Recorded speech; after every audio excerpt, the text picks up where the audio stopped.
Looks like it's an offense that needs multiple actions to it. You need to forge, you also need to negotiate.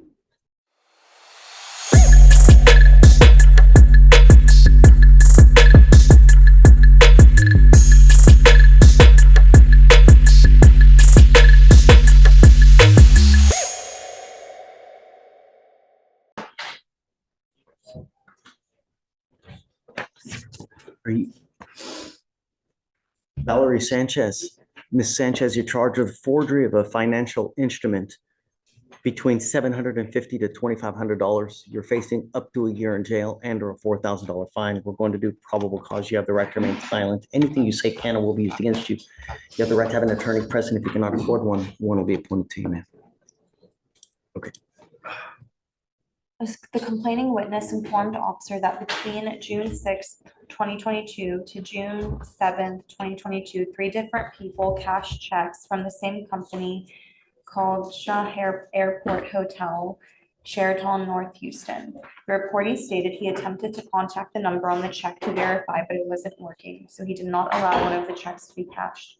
The reportee then stated that after he attempted to contact the number on the check, he decided to drive to the business located at 15700 John F. Kennedy Boulevard, and once he was on location, he talked to an unknown representative from the business who advised the reportee that the people who cashed the checks do not work for the business. The first offender was identified as Jonathan Garcia. No other information was available besides an address. The second offender was identified as Valerie Sanchez, the defendant here, and the last offender was identified as Mason Chiovaro.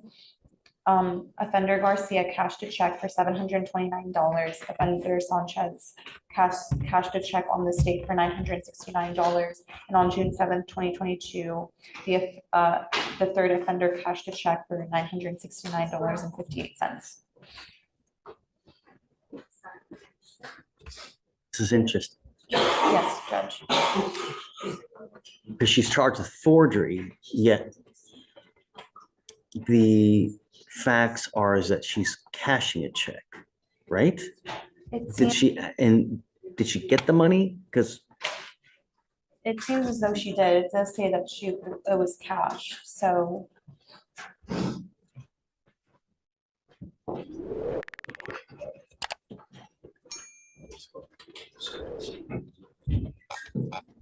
I think they can.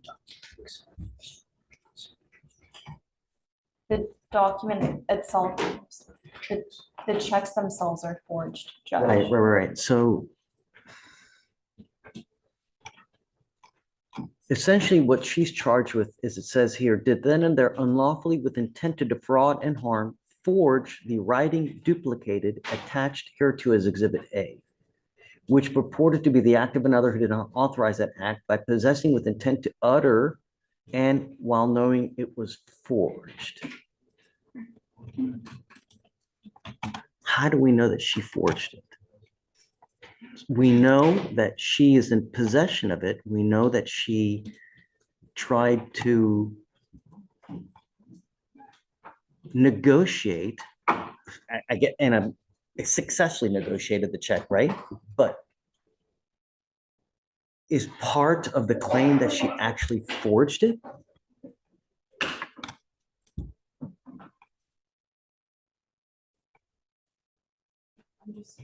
So I don't give you any incorrect information. Looks like it's an offense that needs multiple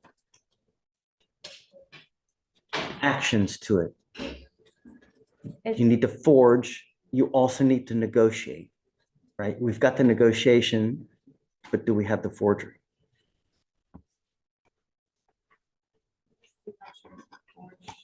And I mean, I guess this is going to take more time, so why don't we put it aside, blow through everything else, and then we'll come back to it. Ma'am, I'm going to have you take a seat in the jury box. We'll come back to you, okay? Hey, Judge, I'm ready on the forgery if you're willing to do that. Okay, come up.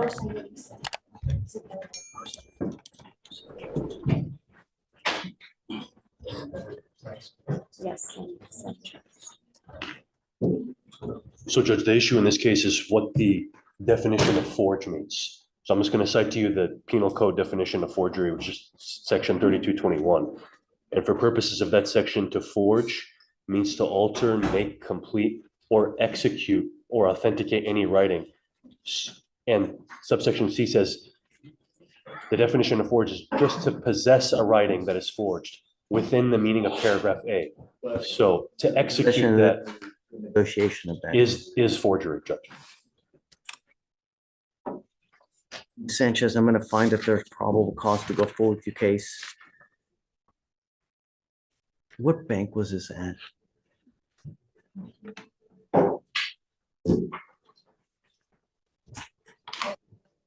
I guess what we'll do is no contact with the actual company in question. And no contact with the complaining witnesses. If you can file that. Ms. Sanchez, I'm ordering you as a condition of your bond not to have any contact with either the company or any of the complaining witnesses in this case. If you violate these conditions, I'm going to put you in jail. You will not get any more PR bonds. So is there a co-defendant? There were 2 co-defendants. Can I have the cause numbers?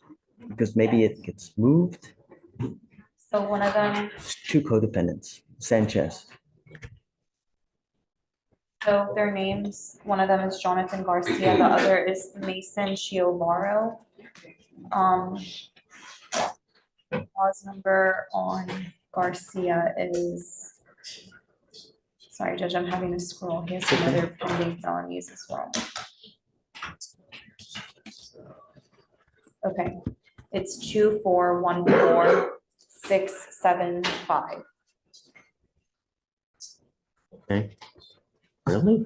That's And on Mason Chiovaro. Again, Judge, I'm sorry, I'm having to scroll down.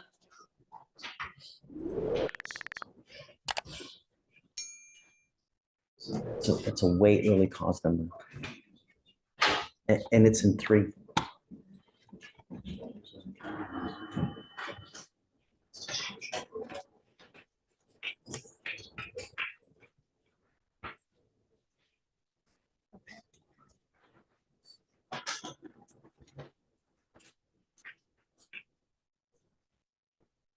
He has several forgery ones. I'm trying to figure out which one is ours. I It think it's, transferred anyway? I think it's 1779119. He has several forgery, that's what I'm trying to figure out.